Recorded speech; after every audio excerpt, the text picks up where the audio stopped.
Good Wednesday, everyone, and welcome to this edition of Conversations Daily News. I'm your host, Cyrus Webb. Glad you all could join us once again. We, of course, have your news headlines coming up on this hump day. We have the truth of the day with Mary Ellen Ciganovich, and in today's entertainment spotlight, you've been part of my conversation with best-selling author Karin Slaughter, whose new book, False Witness, is out this week.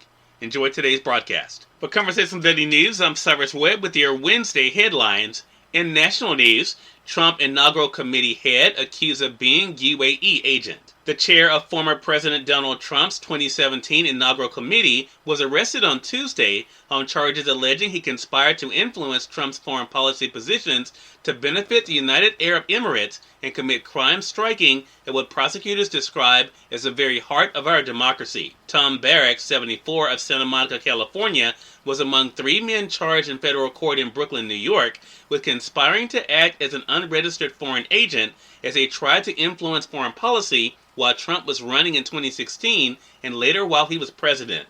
Besides conspiracy, Barrack was charged with obstruction of justice and making multiple false statements during a June 2019 interview with federal agents. In more national news, big infrastructure bill in peril as GOP threatens filibuster. The bipartisan infrastructure deal senators brokered with President Joe Biden is hanging precariously ahead of a crucial vote today as senators struggle over how to pay for nearly $1 trillion in public works spending. Tensions were rising Tuesday as Republicans prepared to block the vote, mounting a filibuster over what they see as a rushed and misguided process. With Biden preparing to hit the road to rally support for his big infrastructure ideas, including some $3.5 trillion in a follow-up bill, restless Democrats say it's time to at least start debate on this first phase of its proposals. It is not a fish or cut bait moment, said Senate Majority Leader Chuck Schumer, describing the procedural vote as just a first step to get the ball rolling. The Republicans say he is now downplaying the significance. 6 months after Biden took office, his signature Build Back Better campaign promise is at a key moment that will test the presidency and his hopes for a new era of bipartisan cooperation in Washington. White House aides and the bipartisan group of senators have huddled privately since Sunday trying to wrap up the deal, which would be a first phase of an eventual $4 trillion plus package of domestic outlays, not just for roads and bridges, but foundations of everyday life, including childcare, family tax breaks, education, and an expansion of Medicare for seniors. Biden calls it a blue-collar blueprint for building an American economy back. Senate Republican leader Mitch McConnell and some outside groups decry what they call Biden's spending spree.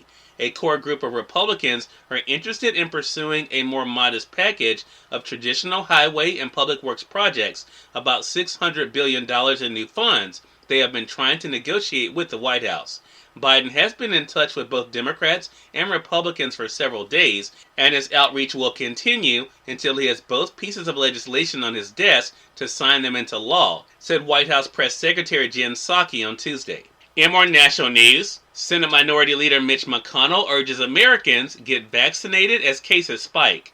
Senate Republican leader Mitch McConnell implored unvaccinated Americans on Tuesday to take the COVID-19 shot, issuing a stark and grave warning of a repeat of last year's rising caseloads and shutdowns if people refuse to protect themselves from the virus. McConnell urged Americans to ignore the bad advice coming from pundits and others against the vaccines. As cases skyrocket, he noted that nearly all the new virus hospitalizations in the U.S. are among people who have not been vaccinated. If there is anybody out there willing to listen, get vaccinated, McConnell said at his weekly press conference at the Capitol. In more national news, Jeff Bezos blasted into space on his own rocket. Best day ever, he says. Jeff Bezos blasted into space on Tuesday on his rocket company's first flight with people on board, becoming the second billionaire in just over a week to ride his own spacecraft. The Amazon founder was accompanied by a hand-picked group, his brother, an 18-year-old from the Netherlands, and an 82-year-old aviation pioneer from Texas, the youngest and oldest to ever fly in space.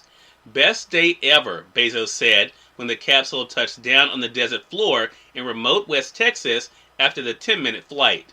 Named after America's first astronaut, Blue Origin's New Shepard rocket soared on the 52nd anniversary of the Apollo 11 moon landing, a day chosen by Bezos for its historical significance. And finally, in business news, stocks regained much of the ground they lost a day earlier. Stocks jumped on Wall Street Tuesday, making up most of the ground they lost a day earlier when worries flared about spreading cases of the more contagious variant of COVID-19. The comeback was the latest rebound, following a pullback as investors continue to try and assess how badly rising infections will hurt the economic recovery. Cyrus Webb, Conversations Daily News. It's now time for the Truth of the Day with Mary Ellen Ciganovich. Mary Ellen, it's all yours. Hi, this is Mary Ellen with your Truth of the Day. Recognize how lucky you are. It is very easy for you to feel good about yourself when success is visible on the horizon, and far more difficult when we are going through everyday annoyances. Always recognize how lucky you are to simply be living. Bless everything in your life, from minor joys to any experience or circumstance that makes you smile. Every day when you wake up healthy and generally satisfied, you should count yourself lucky, as you are far better off than much of humanity. Appreciating the blessings, the small blessings in your life, will help you recognize the bigger blessings when they come along. Today, feel prosperous and fortunate about your wonderful life if you go through the day practicing gratitude. And remember, always enjoy the day. Best-selling author Karin Slaughter is featured in today's Entertainment Spotlight. We're here on Conversations Daily News. For Conversations Daily News, I'm Cyrus Webb with the Entertainment Spotlight. Best-selling author Karin Slaughter rejoined me on Conversations Live, the radio show this week, to talk about her brand new book, False Witness. Here's a bit of our conversation. But how does it feel now to be able to share a false witness with the world? It feels pretty nice to have this thing I've been working on in private by myself for a full year to finally have it out in the open.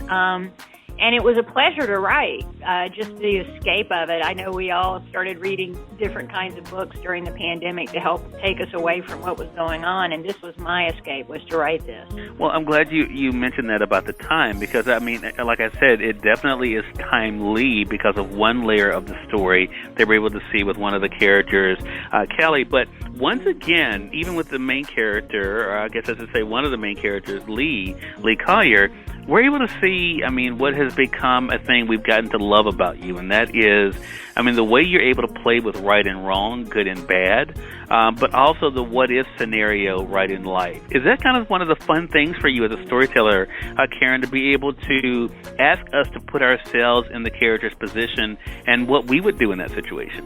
Absolutely. And, you know, you don't always have to agree with their choices, but I think you need to understand them because I try to write as realistically as possible. So you do have the character Lee, who's a lawyer, who's at the top of her game. She's at this white shoe law firm in Atlanta, and she really has everything together as far as being a mom, and she's negotiated a really good agreement with her ex-husband, and she's just rocking along until something really bad happens that brings up the past and brings her sister Callie back into her life.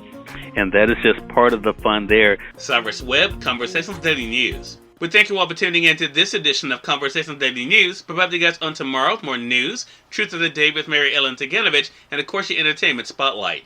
Until then, I'm your host, Cyrus Webb, saying as always, enjoy your day, enjoy your life, enjoy your world.